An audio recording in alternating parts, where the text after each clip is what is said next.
Que a graça e a paz do Senhor esteja sobre as nossas vidas e que o sangue de Jesus nos cubra e nos proteja. Amém? Sua irmã Luzia Trindade, trago a reflexão de hoje, Jonas, capítulo 4. Jonas, né? São 4 capítulos só. Profeta. E ele nos dá um ensinamento muito grande aqui, né? Com as suas reações, com a sua maneira de falar, com a sua sinceridade, né? Porque Jonas é sincero com Deus, né? Ele não chega diante de Deus e faz aquela oração bonita, né? Não, ele é sincero com Deus. Então vamos ver aqui. No capítulo 1, a gente vê, né, que Jonas se dispôs, mas não para fazer a vontade de Deus.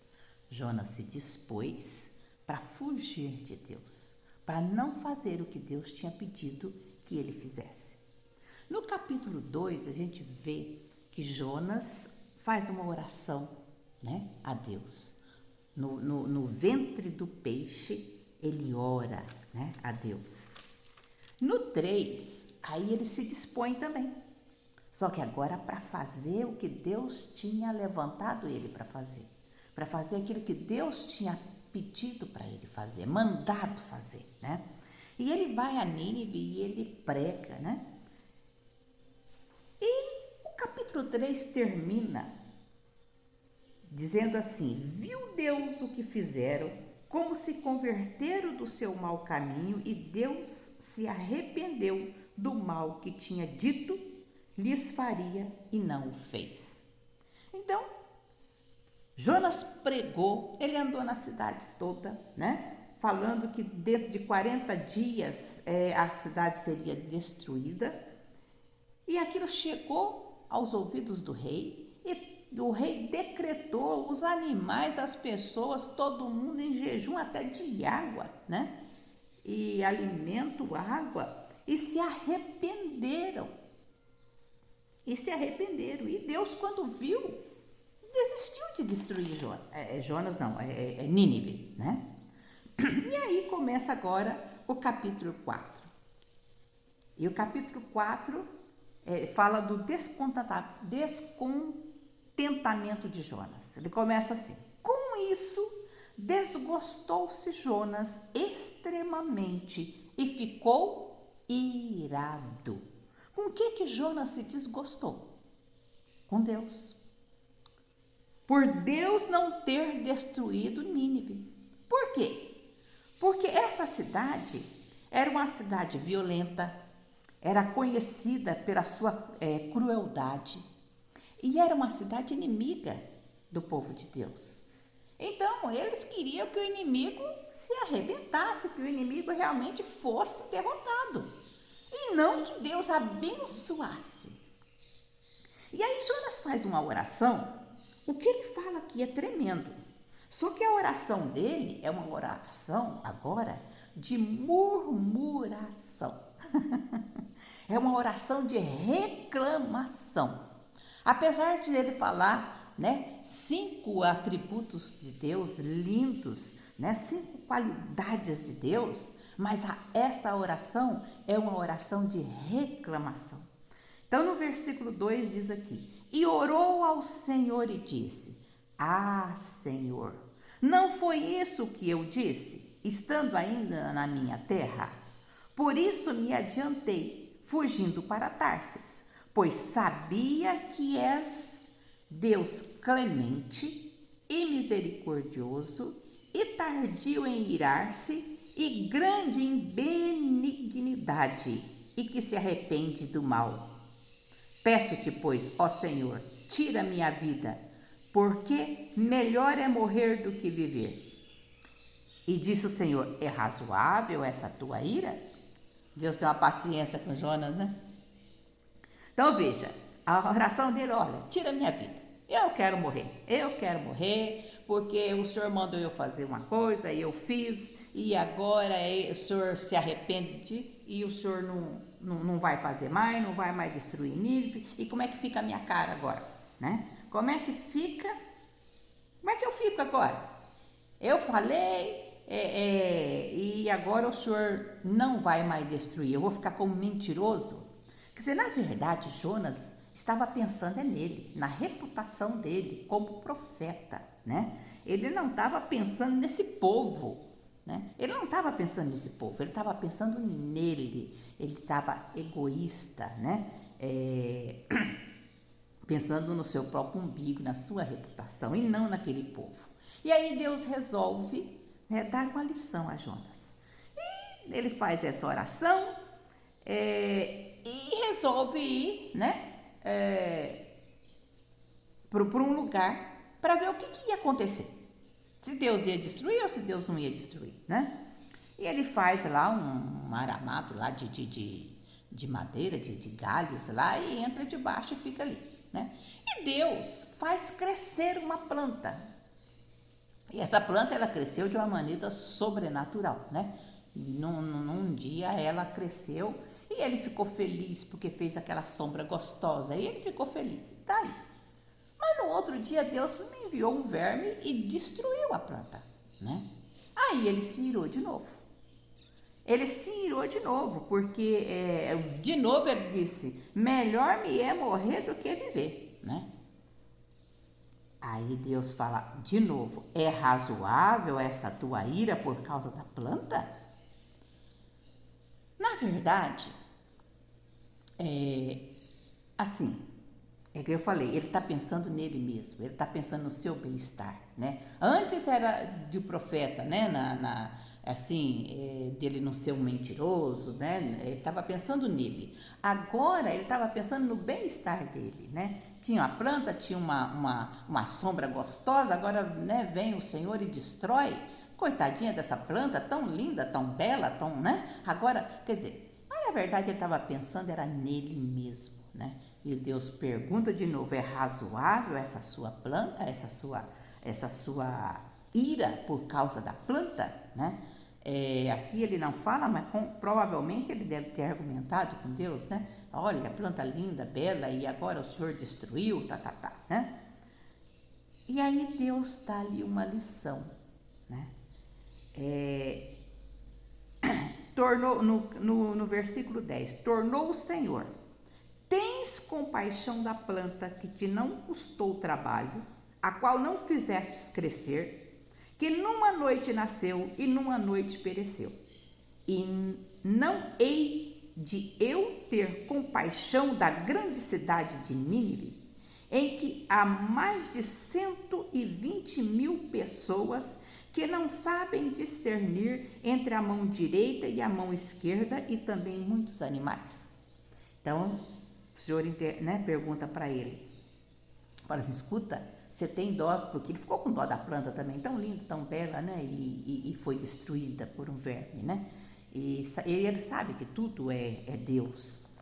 Ele sabe aqui, né, que Deus é misericordioso, que Deus é tardio em irar, né? Que Deus é clemente, que Deus é grande benignidade, que se arrepende do mal. Todas essas qualidades, esses atributos de Deus, Jonas sabia, né? Mas agora ele está indignado, né? E Deus fala: escuta, você tem dó da planta e não tem dó, né, de todo esse povo que não entende nada, que não sabe nada. Eles se arrependeram, né? Então, e assim, e Deus perdoou. E assim na nossa vida, não é? Jonas, ele ficou triste porque a pregação dele foi uma pregação abençoada, que chegou a converter aí, olha, 120.000 pessoas. Todas se arrependeram, a cidade inteira se arrependeu, né? Então ele está triste porque Deus abençoou. Muitas pessoas pregam, né?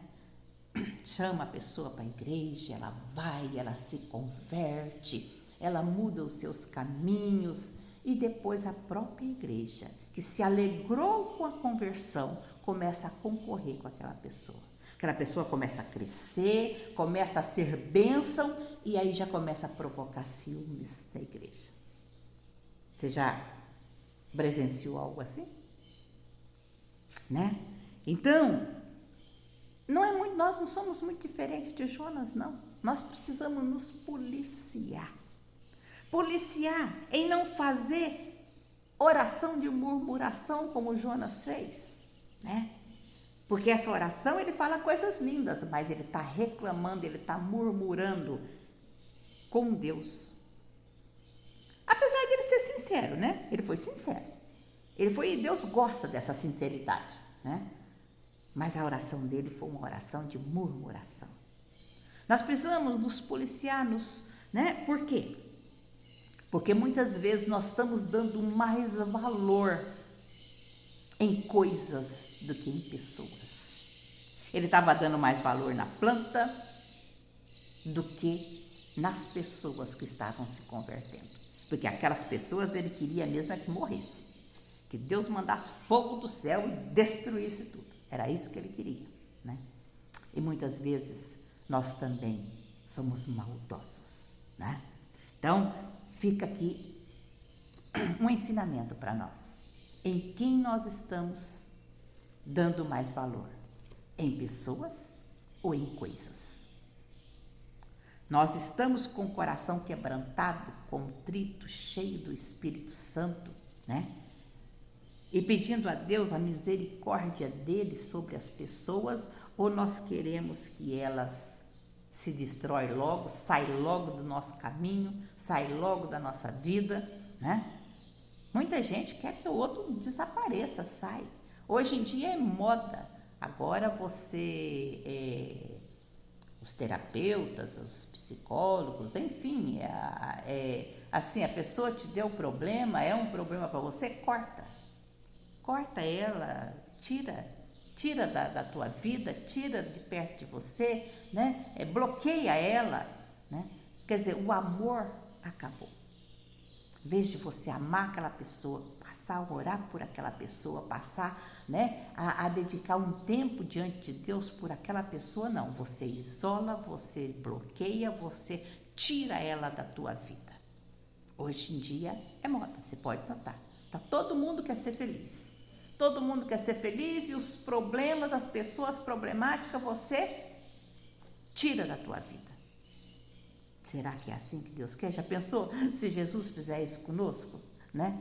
Nos bloquear, tirar a gente da presença dele? Porque nós somos problemáticos, não é? O ser humano é problemático. Então Jesus pega, ele é desobediente, né? Deus fala para fazer de um jeito, nós fazemos de outro. Aí ele nos bloqueia.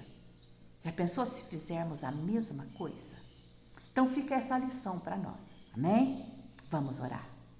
Pai, em nome de Jesus, nós te louvamos, bendizemos o teu nome, adoramos o teu nome porque és digno de louvor e adoração.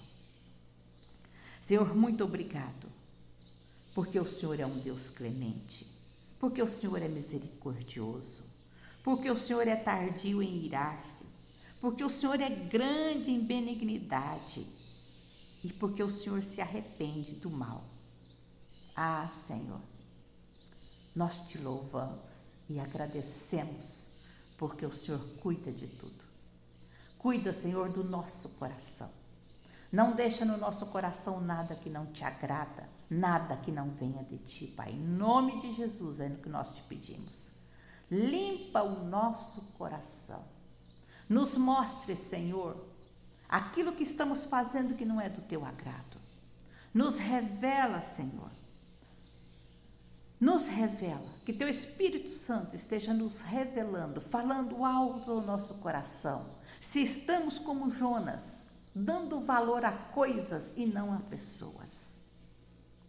Nos ajude a amar o nosso próximo. Nos ajude, Senhor, a demonstrar o teu amor incondicional. O Senhor não morreu por aqueles bons. O Senhor morreu por aqueles problemáticos, por aqueles